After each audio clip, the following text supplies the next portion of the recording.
Stuart. I don't want to say my dude because you seem to have an issue with that, but that's not what's important here. What's important, most important, this podcast was extremely challenging for me in a very good way because we talked through being a husband and a father and how critical those roles are in our families' lives and the expectations that we're setting, what they will expect from life, and the example that of who we are and how we conduct ourselves and the intentionality in our homes is so hugely impactful. And I loved Adam Griffin and just this interview and all just the not only the knowledge bombs and the nuggets, but the actions that you can take to be the dad that you want to be the hero of your journey in your household, to be the leader and to make a difference. Yeah, man. He says it's a critically important and mostly ordinary work of leading the home. It's the most important job that we can do. He's taking it serious, and he is discipling his family well, and he's challenging us to do the same. So go listen, and you will be better for it after listening to this conversation. Go. You're listening to Filling the Storehouse podcast. I'm David. And I'm Stuart, and we want to walk with you on the journey to living the abundant life through faith, family, and freedom. Our goal is to refine our why while helping you find yours. Together, achieve our best and highest purpose. In the end, we'll drive each other to intentionally fill our storehouse. All right, so Stu, hey, I'm going to interrupt you on purpose, and I knew it was because normally Stu introduces our guest, and he starts with the show, and it's beautiful. But today, Adam, I just feel a connection with Adam. I feel, he's a man of God, loves Jesus, which obviously Stu does too. But God blessed Adam and I uniquely, and he made us bald. And I truly believe, in all sincerity, I truly believe that God created just a certain number of folks to be bald so that there's zero separation between us and him. Like Stu has all that flowing hair, and there's stuff to get through. Stuff to get through. For us, man. And it is direct. It is a direct line. Dude, your office light is really shining down hard on it today. You got a nice glow going. Did you shave this morning? Intentionally, man. No, I'm kind of a hippie. It's been 2 days, this is getting a little long for me, but no, it's the manifestation of blessing, right? It's the visual depiction of the light shining down and reflecting back. That's great. Adam, this is normally how we start podcasts, but hey, we're glad you came. It's going to be a fun conversation. This is Filling the Storehouse podcast. And for our listeners, if you would, just give us a little background. Give us a little bit of story about who you are and what you do. Well, the short version is that I'm a father and a husband and a pastor. I get to write a little bit and speak a little bit, but I am married to Chelsea. We've been married for 12 years. We have 3 boys, Oscar, Gus, and Theodore. Theodore is named after Theodore Roosevelt. Stu, you have a sign on the wall behind you representing my son's namesake, or as my son would say, Theodore Roosevelt was named after my son. I like it. But those are my 3 boys. And we planted a church about 4 years ago here on the east side of Dallas. It's called Eastside Community Church. I love that church, and it is, man, the Lord's been blessing us, just, man, blowing the roof off. It's been awesome. A few years ago, I got to write a book for Crossway called Family Discipleship. That led to a podcast with an organization called Training the Church. And so we talk a lot about leading our home spiritually, and I'll have a few more resources coming out over the next couple of years. I just love writing for, building resources for families. That's kind of one of my passions. I have a lot of passions. My wife would say I have way too many ideas and work on them way too often. But as a bald man, I get to save so much time from having to comb or style my hair. And I saved so much money on not needing to buy shampoo over the last 20 years that really I have it ready to invest. So, I mean, I've got a lot going on, mostly due to my baldness. I've always wondered about that. I've wondered if bald men actually wash their hair. Do they not wash their head? They don't have hair, dude. Like, how can I know, you but wash like, your hair? you still got like it's an skin up extension there. of your face, dude. It's just an extension. It's a No, long what we do, I wash my face. We take soap, and we actually, in the shower, we just stop where our hairline used to be and just never touch the top. Never touch the top. That's what we do. No, I we use don't just naturally soap. I use a toothbrush with some shampoo on it for my eyebrows. That's about it. You know. Hey, and I will at risk of disagreeing with our guest this early in the podcast, let's go. I will tell you, Adam, I find it more difficult. If you want the clean, bald look, always, it's more difficult. Like the dudes with hair can just get up and, Stu does this little head motion and the hair flows back and he puts a hat on. But like for me, like I like the clean, bald look, man. I like it to be skin. And so I find that to be pretty, it's pretty time intensive. Yeah, that's probably true. There's a little bit more to it, but you do save the money on haircuts. True. You do have to spend the money on razors, though. You gotta, it's a little bit of one, a little bit of the other. But I can throw a hat on. I can walk out the door with bedhead. I can be ready. True. I can grow a mullet in a day because it's always longer in the back than it is in the front. That's good. That's good. The next podcast is going to be all about baldness, so that's what. Hey, honestly, if we needed to give a lot of our audience bald tips, let's do it. Let's give it. Let's do it. Hey, Adam, I'm curious what. So as you're talking, there's a strong focus on family, right? You're a pastor, and there's so many ways as a pastor. There's so many things you could focus on, right? We've had a number of different folks on our podcast that we recently had someone who went into the ministry and they were completely focused on helping people overcome addiction and porn, right? Like very specific. You seem very specifically engaged with the family. And I'm curious, from our perspective, it's a little different. We had been focusing on businesses and building businesses and masterminds about businesses. And then we really got into this focus with the mastermind probably about, I'd say we started a year ago, but we really, really got focused this summer when we got out of the military on helping men become better husbands and fathers. But that took us a while. And I'm just curious, how long did it really take you to refine that focus? And why is that the focus? That's a good question. I have had a lot of kind of hobby horse passions over the years. I did my doctoral work was on racial reconciliation in the city of Dallas. And so I have a lot of passion about kind of the racialized culture we're in. Done a lot of work around sanctity of life, on human dignity from somebody in the womb to somebody who's passing away. But all of those have come back to this. To me, it's all about discipleship. And when I was a younger single man, I was doing a lot of pouring into teenage boys, many of them fatherless. And so I was doing that kind of work, but I'd always wanted to be a dad. So I got married at 30, was a dad by 31. We had our first kid that next year. And so we have, what happened is the passions that I had came to bear fruit. All these things about human dignity and about building people up and about discipleship all came home to roost for me, because what we had is humans in our own home that we were going to be discipling all the time. And so that combined with my job where I had been in student ministry, I had been a public school teacher, I had done a lot of discipleship of younger men, and now I got to do it as a father and as a husband. It just, all that philosophy of going and making disciples everywhere, going and making disciples of all people, really came into like a sharp focus around the actual human beings that I would make lunch for and breakfast for and change their diapers for, and then what that looked like in our home. Now, I had advised a lot of parents. I had spent a lot of time with a lot of teenagers, but they had never been my own. And so it was really my heart for student ministry that led to my heart for being a dad, because I had spent so much time pouring into the lives of young people. And so much of what we did in student ministry was a version of fatherhood that was not exactly what God's plan was for the family, but had to be done because the family, so many families lacked kind of godly mentoring, godly discipleship. And so that's why student ministry exists in the first place, both for the lack of it and to come alongside the healthy versions of it. So it really came out of just the history that God gave me, was pouring into teenagers, being a teacher, seeing a true lack of parenthood happening inside schools and for our kids in public schools. It was really rough. And so that led to that, but really it was also professionally. I had a job as a student ministry, then I was a next gen minister, which meant I oversaw all the family ministries at our church. That led to developing kind of a framework for how parents could disciple. And that led to leading a church and thinking about this from the perspective of family minister leading a church.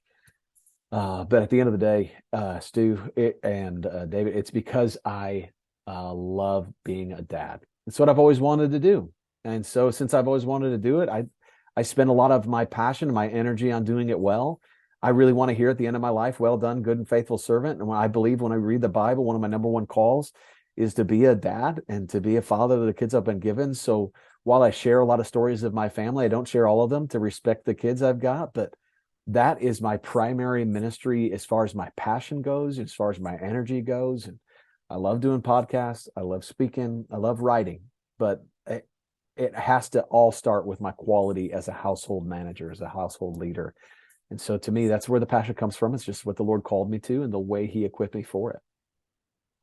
That's awesome, dude. I love that. And one of the things that just, before your questions too, I've always believed, and I heard it a long time ago, but one of the ways that you understand what your purpose, what you were built for, is doing things in the church, right? And so you were doing these things which led to clarity.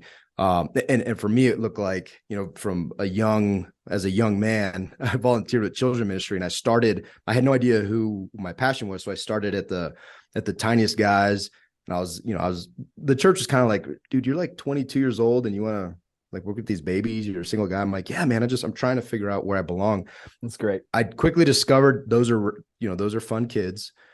Middle school is not what God blessed, gifted, put a desire in my heart for, because those kids are terrible human beings. And then but then I really realized where I really enjoyed at that time was the older high school kids in college ministry. And then that has now translated into, for Stu and I, this more, men and dads and husbands, but it's so clear. But I think that clarity came through action. And I really appreciate you going down these paths, but all those paths really seem to add clarity to what your ultimate mission and vision and purpose were. Well, they're all related, discipling anywhere prepares you for discipling anywhere, right? So if you've been discipled, it prepares you to disciple somebody else. If you discipled a preschooler, it is part of the way the Lord sharpens you maybe to disciple a father and to be discipled as a father. So I see, if I look back on the path of my life, there are a lot of things I resisted along the way. There are other things that I wanted to do, but struggled with a lack of ambition. And the Lord just gave me opportunities for. I think when you talk about business, David, and you talk about leading in business, a lot of times people will assume that I'm very entrepreneurial because I planted a church and wrote a book. And typically people that do those things are like go-getter, I've got something to share. And I'm much more the opposite. I've much more just tried to be faithful in what I'm doing.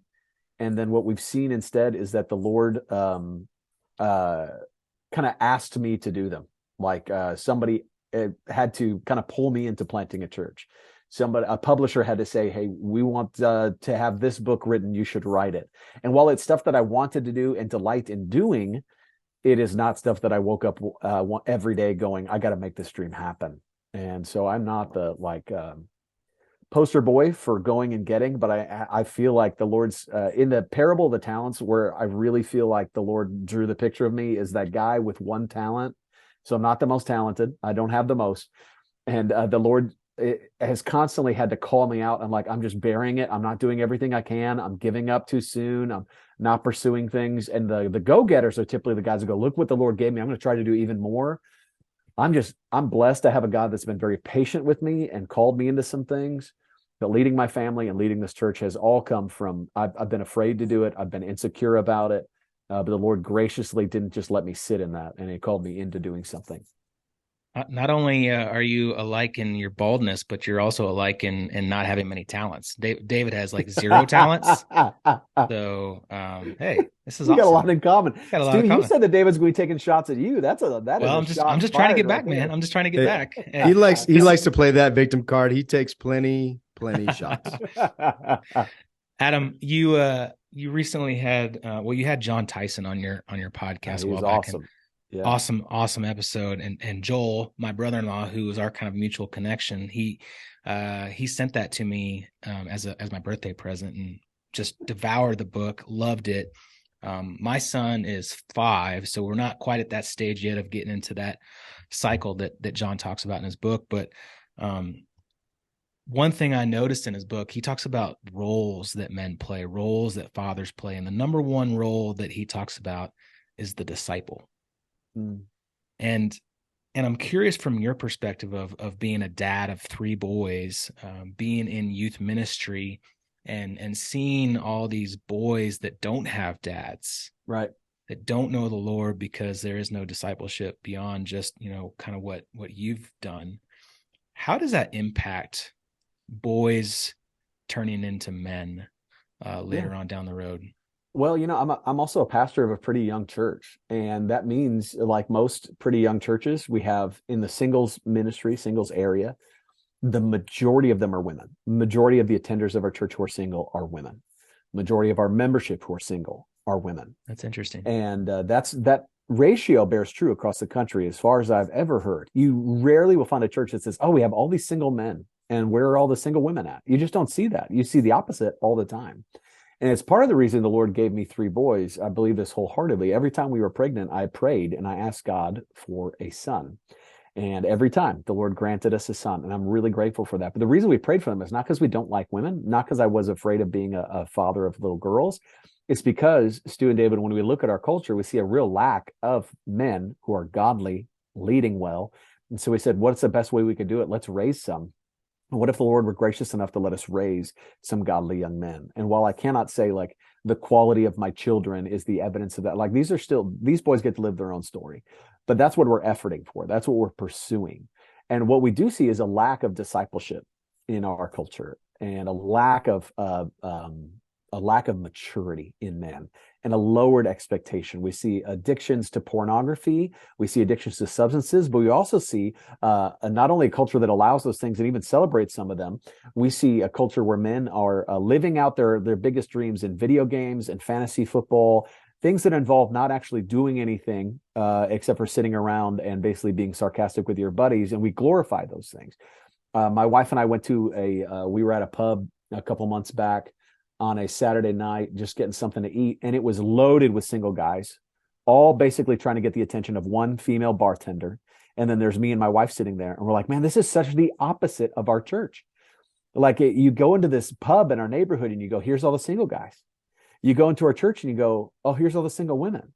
And there's some disconnect there. I'm not saying that like women have everything nailed down. I mean, there's a lot of work to do for the women in our culture, but we see a lack of it with our men. So one of the things we actually did in our church is we said, man, if that's where we see the lack, then let's do something. Let's pray for something different. So God not only gave my family all boys, but over 2/3 of the kids in our kids ministry are boys. If you came to a kids ministry event at Eastside, it is over 66% boy. And I don't believe that's by accident. I think the Lord is answering our prayers to say, let's raise some godly young men. And then one of the other things we said is, man, if there's a lack of discipleship for men, similar to what John Tyson's talking about in his book, then let's disciple. So what I started doing is just telling single men in our church, if any one of you wants to be discipled, especially if you have never been discipled, you're welcome to come to my house once a month. And we'll pick a Tuesday. You just come, and those men come to my house. We have a group of single men who come. They, it's not mandatory. They don't sign up. They just show up. They can bring friends if they want. And they watch me disciple my boys. So the first thing we do is it's bedtime. We read the Bible, we pray, and then we sing, which is great for my kids to be able to see single men singing and reading the Bible together. Then my boys go to bed, and then we just spend talking about, I start the conversation with what do single men in our culture need to be talking about? And then we talk about where we're weak. We talk about where we've seen strength. And then we talk about what does the Word of God have to say about it? And then we all send them home. And we do that not because we think that's like the best version. It's not the programmatic answer.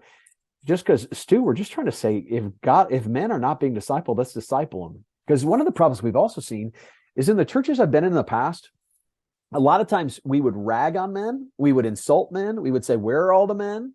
And we wouldn't think about how do we cultivate the men that are here. So just because men make up a smaller percentage of our church does not mean what we need to do is insult the men who are showing up by saying, where are all the good men? We go, well, praise God for the good men God's brought here. Let's invest in them. Let's build them up. My wife and I joke, we call it like the Eastside Boyfriend Academy, that we're raising up good men to be good boyfriends, to be prepared to marry all these wonderful single women who are living together with long-term plans of trying to figure out how they're going to get cared for when they've never been asked on a date, never getting married. And man, it's hard for them to see that future because of a lack of godliness in this generation of men. But I really believe the solution is discipleship. is seeing if there are good, godly men. They need to not just be discipling one young man. We need to be looking around and going, as many as we can. Let's invite them into our homes. Let's let them see how we father. Let's invite them into the church and serving. I love that David said he served with the kids as a 20-something. Man, if we could have more men saying, hey, it's not weird, it's good. As long as there's not something weird. I mean, if there is something weird, you shouldn't be serving with those kids. Let's be honest. I mean, let's protect kids as well. But let's see godliness be the expectation. Elder qualities be the expectation of a teenage boy. That's what I want. Is not, hey, that integrity is reserved for the old, which is kind of the mindset that our culture has. Is that when you're young and free. You're not. You're young and expected to walk in integrity. Freedom should come from the sin that you have committed and the shame and guilt of it. Let's see freedom from that. Let's cast off the sin that so easily entangles and run the race marked out for us, looking to Jesus. That's what I want for a 10-year-old, not just for a 50-year-old. Adam, what do you think the core reason is behind this lack of discipleship in men? This generation of men that have no purpose, that are just playing video games, that are addicted to pornography. Like, what's the root cause of it all, do you think? Well, if you really wanted a root cause, I think it is sin, and I think it's the schemes of the enemy, right? Yeah.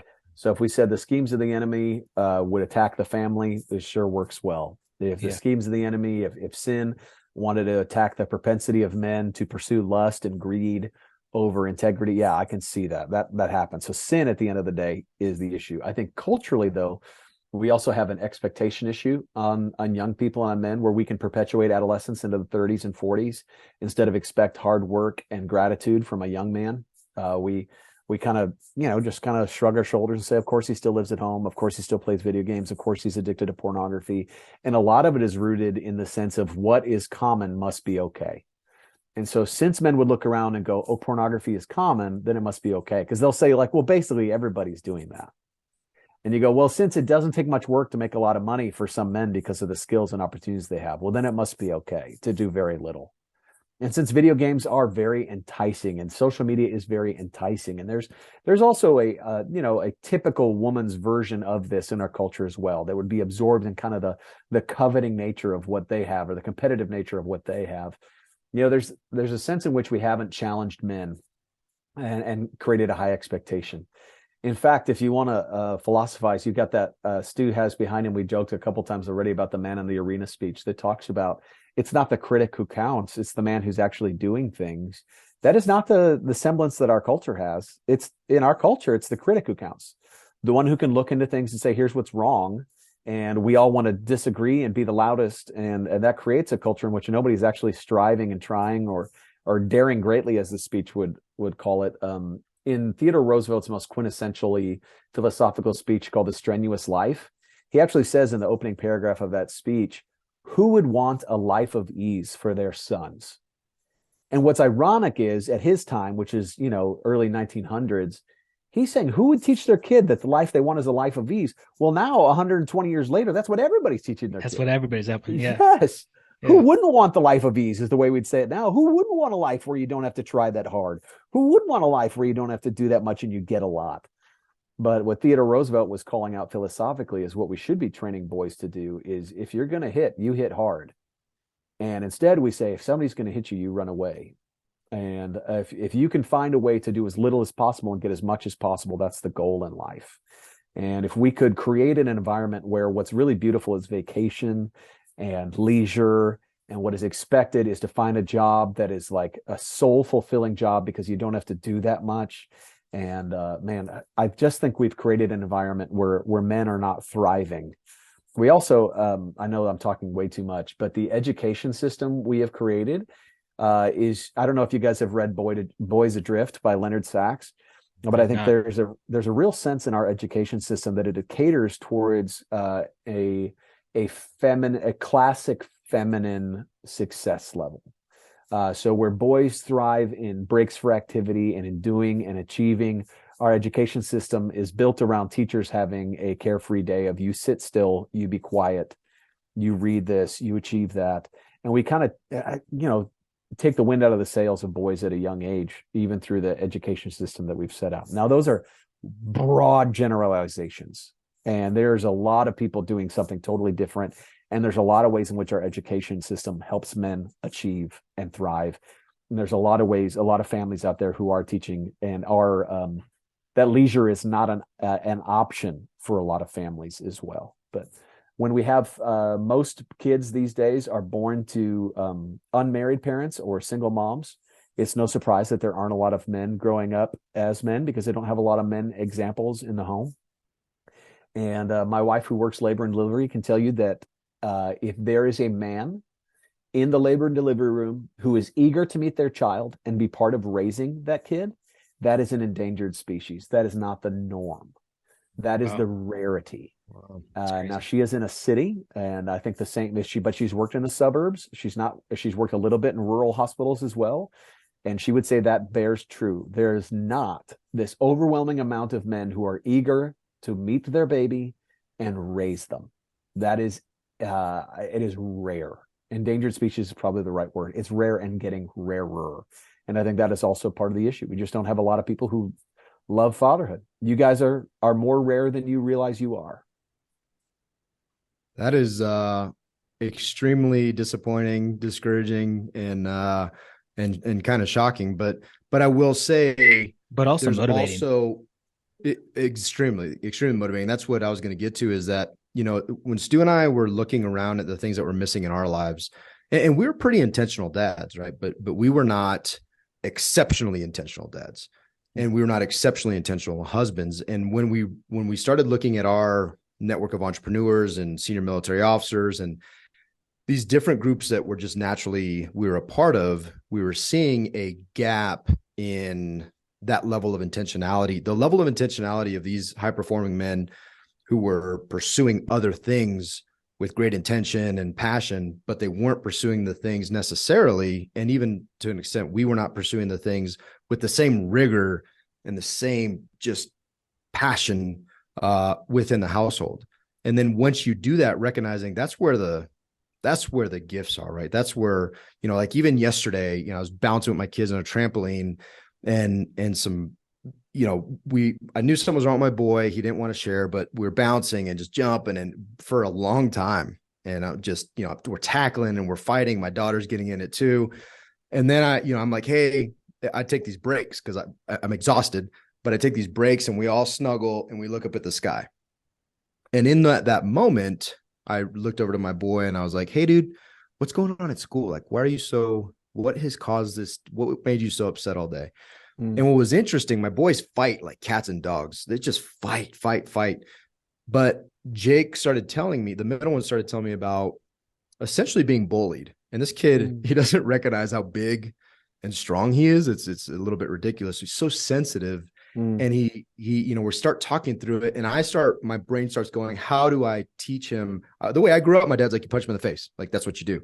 Right. And so I'm fighting that. Right. But I'm also trying to empower him. Hey, dude, if someone touches you, it's a different level. And so we start talking through it. And then his little brother's like, who's this kid messing with my brother? Like, and they start bonding on that. Right. And so, but it's just a level of intentionality. And I was thinking through that moment, but also if there was a younger person, a younger man to witness those kind of conversations, it would be awesome. And one of the things I love about what you said, discipleship, we don't have to have the agenda and all the answers. We just need to be open to hanging out.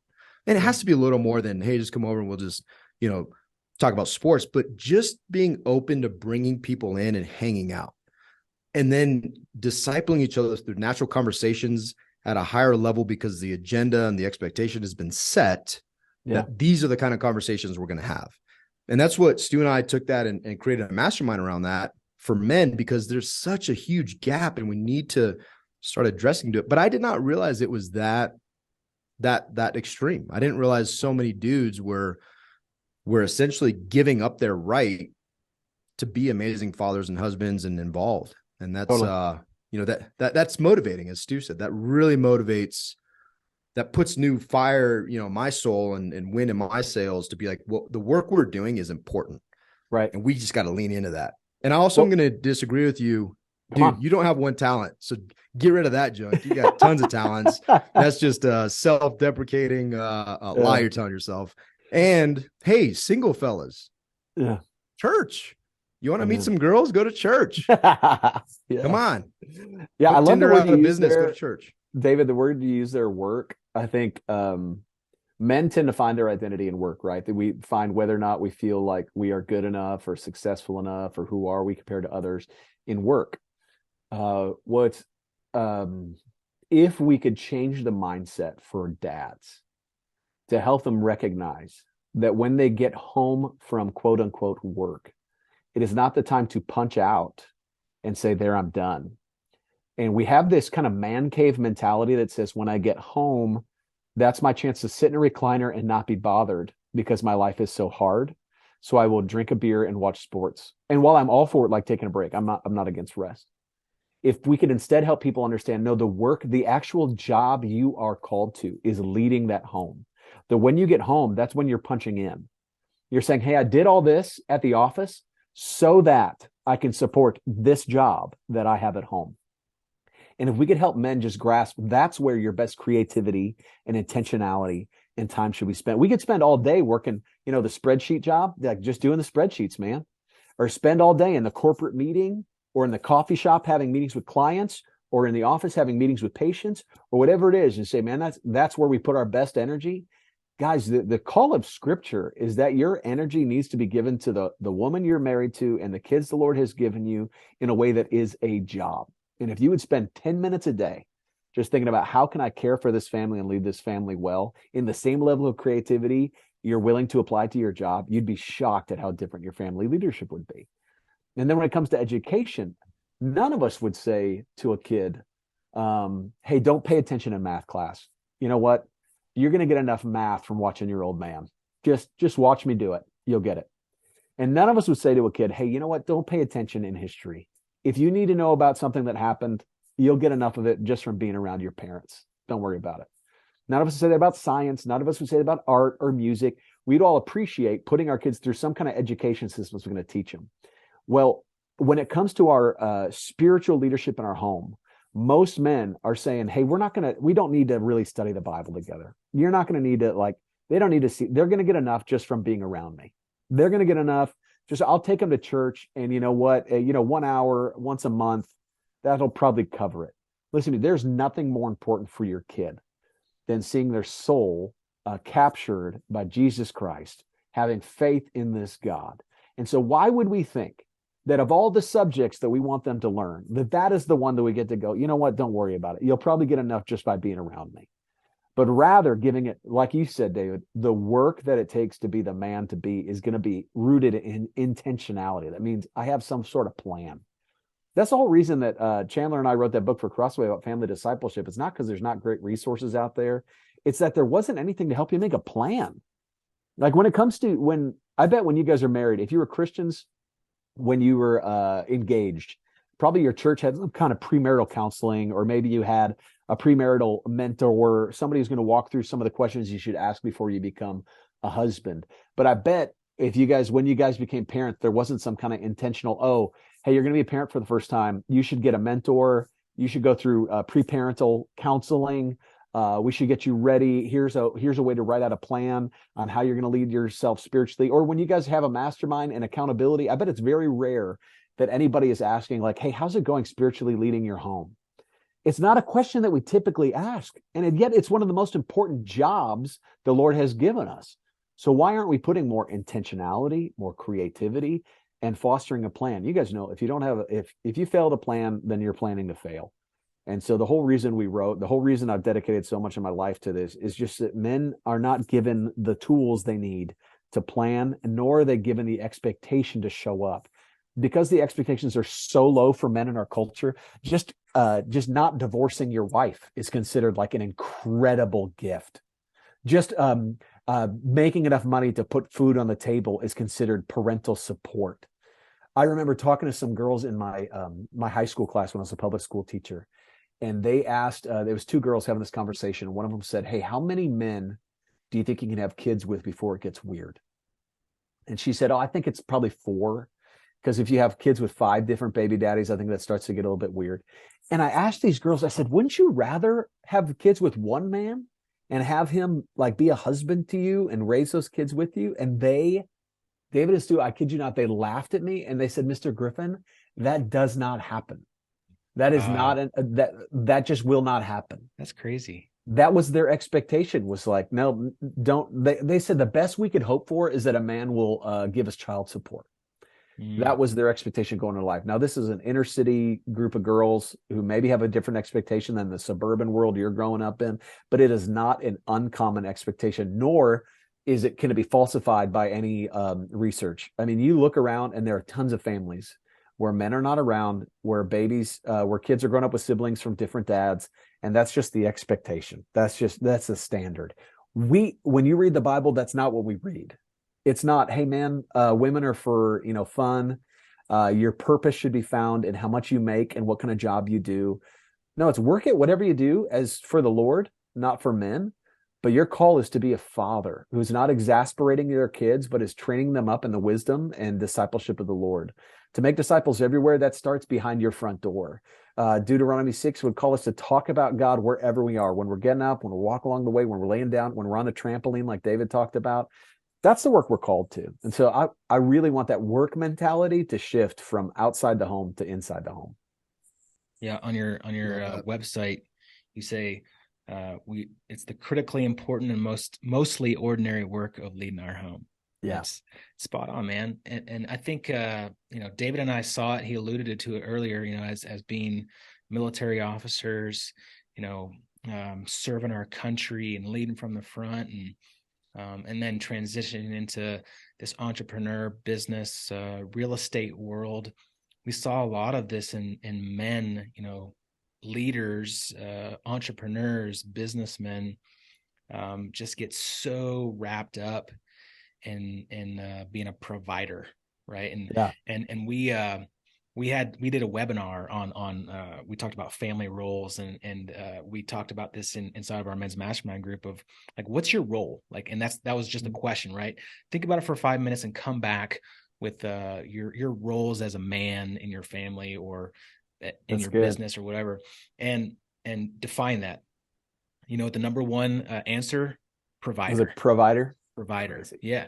And so that's where we think our role should be is working, providing money for our family, providing a roof over us. But you're right, man. Like, that's not the most important thing. And David and I had just a large epiphany, and which was the main reason why we started doing this other work, was we were seeing men not have relationships with their kids, saying they were doing it for the family, but they were in front of their computer all day, all night, right? And not spending any time, not throwing the football, being in front of their phone on social media, wives leaving them or about to leave them. And it was just like, it was awful to see. And we could see ourselves going down that same road. At least I could, if I didn't, flip the switch and change some things in my life. Totally. Because, I had this entrepreneur world I was going down. I had my military career I was going down. I was combining them together, and I was leaving no room for anything else. It was a path to destruction. And there's a lot of men that are going through that right now. Yeah, I believe it. Well, there's a great parable that I heard a guy share once. I'll tell it really quick because I think it connects with what you're saying, where he tells a story about a man who went down to a lake, and he saw a man fishing, and he saw this guy, and he pulled this huge fish out of the lake, and he's like, man, that fish is awesome. That's incredible. And he said the guy put the fish in the cooler and packed up and started heading out. And he's like, you're just going to catch that one fish? And he said, oh yeah, I come down here every morning. I catch a fish that feeds my family. And then I go home and, we cook that fish up and we spend the day together. And the guy said, if you know this lake that well, you can pull fish out easy. He's like, oh yeah, I can do it in a couple minutes. He said, we could open a little, like entrepreneur. He's like, we could open a little shop. You pull these fish out. We'll start selling those fish. We'll make a killing. And the fisherman said, like, why would I do that? And he said, well, you could make all this money. And then one day you could, retire and you could be all set. And he said, well, retirement for me would look like doing exactly what I'm doing right now. I'd walk down here, I'd catch one fish, and I'd go and support my family with it. I have the dream right now. We so often chase this dream of like, well, if I could provide enough, then one day I'll get to spend time with my family.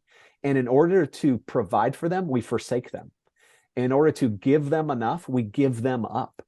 And so providing, there's nothing wrong with that. I'm all for it. But often the provider mentality, the provider role is a way of justifying being away from my family and not feeling that bad about it. Yeah. And it's saying like, I'm giving them something when what your family really needs is you. Dude, it's funny because Stu and I, actually, we were on there's a very similar version of that called the Mexican Fisherman.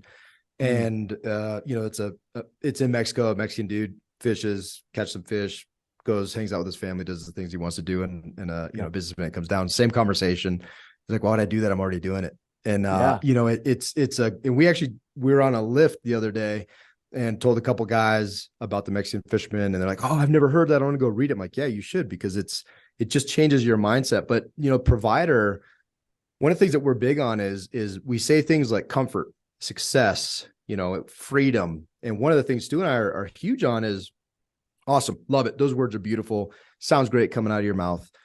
Define them for me. Define what that means and how does it apply to your life. And I have not had a conversation yet with a man, and these are mostly with men, even, just talking to buddies. I've not had a conversation yet where the dude has been like, yeah, freedom in me is bam, bam, bam, bam, bam. Success is this, never, not one time. Yeah. And I have asked this question dozens, maybe hundreds of times. And so provider, what I love about it is we challenge that. I love the fact that you're a provider. Do you provide emotional security for your wife? Do you provide an example for your children? Are you providing those things? Have you defined provider? And so I think we can use that, because I think that is our calling, is to be a provider.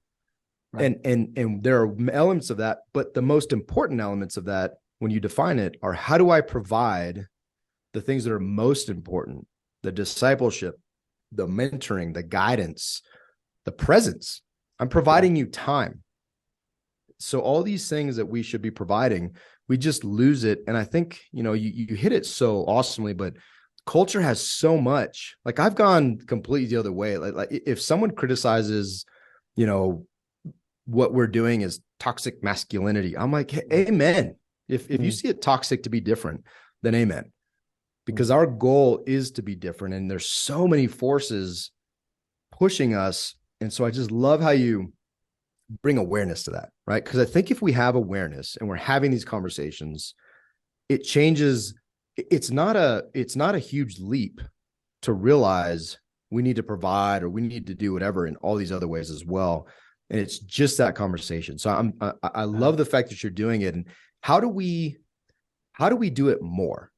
How can Stu and David do this more to make a bigger impact and just to bring awareness to this issue?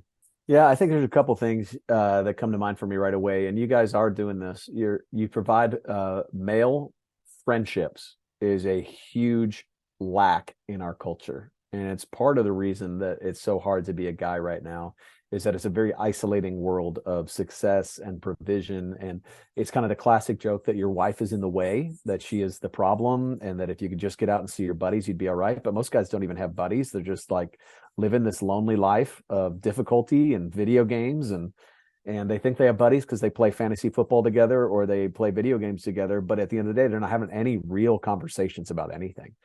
So fostering real conversations around a drink, around a cigar, around whatever it is that you're getting around, fostering real like accountability, mentoring conversations with male community would be a huge deal. Like having some kind of adult fraternity would be a huge blessing to most men. And so I do think that's part of it.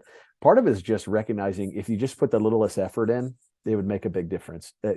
None of us would, miss a deadline with our boss, but all of us would forsake our kids to do something we want to do. And if we realize our priorities are misaligned, that we are never going to miss it with the guy who doesn't matter as much, but we are missing it all the time with the ones who matter a lot, and change our mindset a little bit, that would make a big difference. Men, I think, are equipped with more creativity than they recognize. And then I love what you're saying, David, too, about recognizing that not everything the culture telling us about being a man is healthy. There is a healthy version of masculinity that is good. You reminded me of something earlier. You're talking about your kids fighting or being picked on. One of the things we tell our boys all the time is that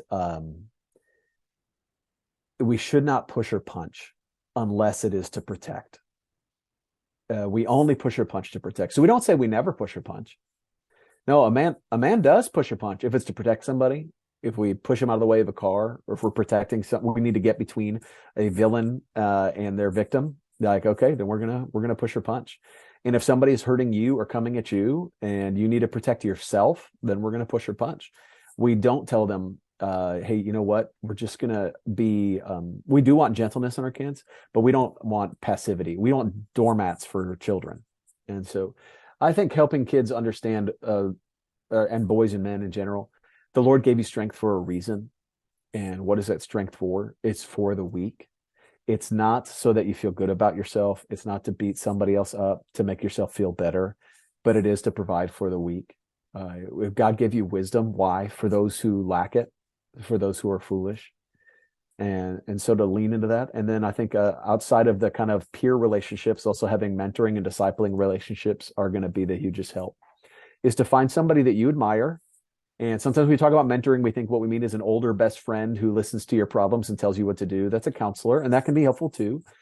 But mentorship can often just look like, if there's a man you admire, ask him if you can buy him lunch. Ask him what life looks like for him. Ask him what it looked like when he was your age. Ask him what the difference is between those two things and what he learned, what we need to learn along the way. And just say, like, can I buy you coffee sometime? Can I buy you breakfast? Not, hey, can I have lunch with you every Monday for the rest of my life? That might not be an expectation that these men can meet. But just saying, like, who in your life could you invite into a relationship where you can say, hey, I would love to learn from you. Can I buy you lunch? I think that would go a long way. Yeah, that's rad, man. Yeah. And I love what you said about boys. I think we really need to refine. And also, hey, for those of you with daughters, I have a daughter, Stu has a daughter. The conversation you said you had with those young women, we are also responsible for that. Yeah, if we're raising boys to be men, and one of the things that we love to say is, hey, are you being the man that you want your boys to become and you want your daughters to marry? Because it's the influence, it spreads equally, right? It manifests differently, but it spreads, and the way that we're living is really driving that. But one thing that my son recalled, and I forgot, and I was thankful he remembered, but at jiu-jitsu, Stu did jiu-jitsu for the first time with Wells last night. My son's old teacher, you say it's the 3 T's. You talk, someone touches you, talk, hey dude, don't touch me. You tell a teacher, you tell an adult, hey, this is happening. And then the 3rd T is you tackle. And and Jake remembered it. And he's like, and I'm like, hey buddy, you respected Coach Bowie. Like, this is real. Like, you talk to him. If he doesn't respond, then you go tell, and it doesn't work. Then, hey man, you got to handle your bit. You got to take care of yourself. You got to defend yourself. And I think that is okay. Not that I think it's okay. I know it's okay, like you said, and I encourage it. And I told him, you will never get in trouble if you do those 3 things in that order. You will never get in trouble with daddy. You might get in trouble at school. I don't care about that. You will never get in trouble with daddy. Yeah. And I think we need to give those messages, right? We need to empower our kids, because we're military guys. I want my boys and my girl to be people who defend others. Amen. Who have a heart of service. And sometimes that service looks a little bit different than what culture tells us. Totally. Not to give too many Theodore Roosevelt examples in one podcast, but Theodore Roosevelt was a Sunday school teacher for a little while, and they fired him because he gave a kid $1 for punching a bully. And they were like, hey, we can't have you encouraging violence. Awesome. But he paid the kid and said, great job. I'm really proud of you. And even at that time, the culture was a little like, hey, we can't be paying kids to hit each other. But he was such a quintessential example, I think, to men in this generation, of a guy who, if you ever read, there's a book of letters to his children, which are exactly what you're talking about, David. And he talks about how academics is important and sports is important, but above all is character. And character is above all so important. But he does say, at the time, football was a brand new sport, and a lot of kids had died playing it, actually. But he tells his kids, like, if you are going to hit in football, you hit as hard as you can. Mm-hmm. We don't pull punches. That's the whole point of that sport, is you're going to hit as hard as you can. Yeah. And obviously, I've shared way too much and know way too much about Theodore Roosevelt, but I do think that's helpful for the conversation we're having, both as a dad and as a man. Hey, real fast, I know we have a few minutes left, but let's talk about your book real fast, Family Discipleship. Give us just some quick tidbits of knowledge on rhythm of discipleship, time moments, milestones. What can people take out of your book? Great. So the book we wrote, like I mentioned earlier, is kind of written in the sense of, like, if you're a parent either brand new to it or been doing it for a while and you want to have a plan for what does it look like to spiritually lead my home, or to get on the same page with your spouse about what that might look like.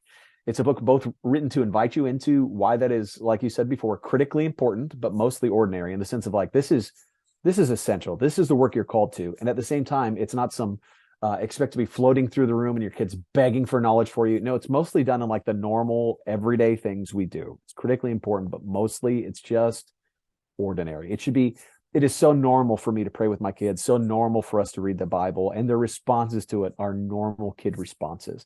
It's mostly ordinary. But what we do is create a 4-part framework for any family, no matter what your family looks like, no matter the age difference or disabilities or ethnic backgrounds or mixed family, whatever it is, blended family. And so that 4-part framework is modeling, time, moments, and milestones. Modeling is your own spiritual life. And so we address what it looks like for you, and if you're married, for you and your spouse to have your own spiritual life. And then we talk through time, which is what are the appointed times in the week? When is it going to be set up that like, this is when our family's going to read the Bible together? Is it after dinner? Is it we go to church together on Sundays? Is it, in my family, it's bedtime. Before our kids go to bed, we read the Bible, we pray, and we sing. And that's true whether or not they have a babysitter there or whether we have people over the house. We stop down, we read, we pray, we sing. And then we talk about moments. Moments are kind of the everyday, kind of capturing what happens through the everyday when you don't expect it. You're driving in the car, or when your kids tells you he's getting bullied, or you're disciplining your child for something. It's how do you flex those gospel muscles and share with your kid what's true about them, what's true about God in those times. And we, in that chapter, talk a lot about having a language as a family. The example I just gave of, hey, Griffins don't push or punch unless it's to protect. That's a captured moment for us, and we use it on a regular basis because I have all boys. So if somebody gets pushed, we say, hey, were you trying to protect? And they say, no. And I say, what do you know Griffins do? And they say, well, we only push or punch if it's time to protect. That's a way of capturing a moment for us and expressing that something is true. And then the last one is milestones. You know, the book you brought up earlier, The Intentional Father by John Tyson, is really about fostering milestones for your kid. Is how do you set up both a path, but also kind of like a big experience or heirloom or something that communicates to their kid, either this is how we're going to remember the hardest time in your life or the best time in your life, and this is how God has been present in those. And so the book is built out to help you create a plan of how are we going to do this on a regular basis? How are we going to capture it as we go through life with these kids? What are the big kind of milestone events that we want to create for our family, whether it's around trips and travel, or whether it's around ages and experiences or holidays? And how do we, in all that, see that's the way the Lord created our family to operate? So that's the framework we give. It's not a very long book. It should be very accessible for anybody. And there's a lot of just kind of charts and ways to plan out your family discipleship. And then there are tons of great resources out there, tons of great people who speak on this way more eloquently than I do. And so that stuff is out there, but that is the idea behind the book. It's just to set you up to get started wherever you're at. That's good. That's man. awesome. And I also want to emphasize, you know, we Stu and I are men of God, love Jesus, and that flavors everything we do. Mm-hmm. And oftentimes we'll point out scriptures that we're reading or how they apply to our lives. But I will also say that these principles, whether the spiritual side of it appeals to you or not, the principles are strong and they're sound, and they can, for anybody, right, they can make your household better. And so I would just encourage, if you're not a believer and this, you kind of turn the off switch to a book like this because it's, you know, over spiritualized or whatever, it doesn't resonate. I assure you that there's things in this book that will absolutely bless, or however you want to call it, your family, and they're applicable to making you a better father, because that is not necessarily a spiritual thing. I want to be a better man for my wife. I want to be a better man for my kids. That's what I want for my life. And this is another great resource to enable you and give you specific action items that you can take that will enable that journey and that process, and will bless your household, whether you call it a blessing or not. And so I think that is hugely impactful. And I just want to make sure that we don't close our mind to things that could be extremely beneficial for our kids' growth, for their future, and for our generational impact. That's great. Adam, this is good, man. We really appreciate this conversation. It's been fun. Where do people get more information on you? How do they find out about what you're doing and get your book and listen to your podcast? Where do we send people? Yeah, that's a great question. Thanks for asking, Stu. I think there's any place you buy books, you can pick up the Family Discipleship. It's from Crossway. It was written by Matt Chandler and myself, Adam Griffin. If you want to have more resourcing and more conversations about this, we do a weekly podcast called the Family Discipleship Podcast. We've had some incredible guests on there, really fantastic conversations. It's a great place to get resourced. And then those are kind of the places to find me. I'm a pastor of a local church. I'm leading my family just like you guys are. I am not inaccessible to people in Dallas. So if you live here and you want to get together and talk about your family, man, feel free to reach out. But those are the best places to find me, the Family Discipleship Podcast, or check out the book anywhere you buy books. Awesome, man. Well, David, you got anything else before we sign off? Yeah, just last thing, Adam, and I mean this from the bottom of my heart. This is critical life or death work. This is, to me, this is the most important thing. And I love how you framed it earlier, what you are, husband, father, pastor. And for me, God is the most important, and he is first. But after that, man, it is family, family, family. And it's to make an impact, and it's to really drive towards them being the best that they can possibly be by being the best that I can be, and trying to model that, failing often, but trying my best to model that. And I'll say your work, despite your single talent, which is a complete lie, it is so critical. And I absolutely love just the blessing that you're bringing in other people's lives by the fact that you overcame whatever self-doubt that you had to write, to speak, to preach, to do the things you're doing, to take action. And I just want to encourage you, man. It is so life-giving. You have me fired up. My mind is going crazy on the things that I can do to be better for my kids.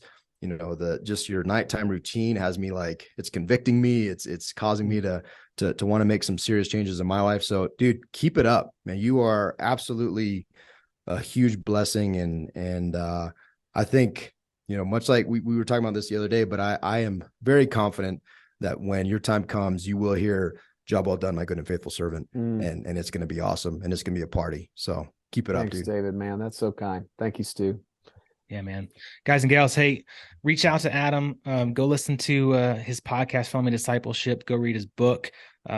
Just amazing, amazing stuff here. Men, hey, take this serious. Let's go be the best fathers, best husbands, best disciples that we can possibly be. Amen. And we'll put all his links in the show notes. Share this episode. Most important, let's go all fill the storehouse. Thank you, Adam. Make it a great day, friends. See ya. Adam Griffin, the man. That was an amazing podcast. And really it has me asking one question. How are you providing? And what are you providing? If we're going to embrace this role as the provider of our family, well, are we providing in all the ways that we're called to provide? Not only financially, not only through work, but are we providing emotionally? Are we providing with time? Are we providing an example, a model of joy and just being the men that we want to be? Awesome podcast, dude. Oh man. Yeah. Blown away by that conversation, and it leaves me incredibly motivated just to even be more intentional about being the best husband, best father that I could possibly be. We spoke about on the podcast about this exercise that we did within the mastermind group, the Storehouse Mastermind, and we did on a webinar about just kind of identifying the roles that you play in your family and defining those roles, and then getting deep and putting stuff on the calendar. You can go through that exercise. We're offering that for free, that PDF. You can go to storehouse310.com/roles. And you get that PDF for free. Go through that exercise. Again, we talk about it on a webinar.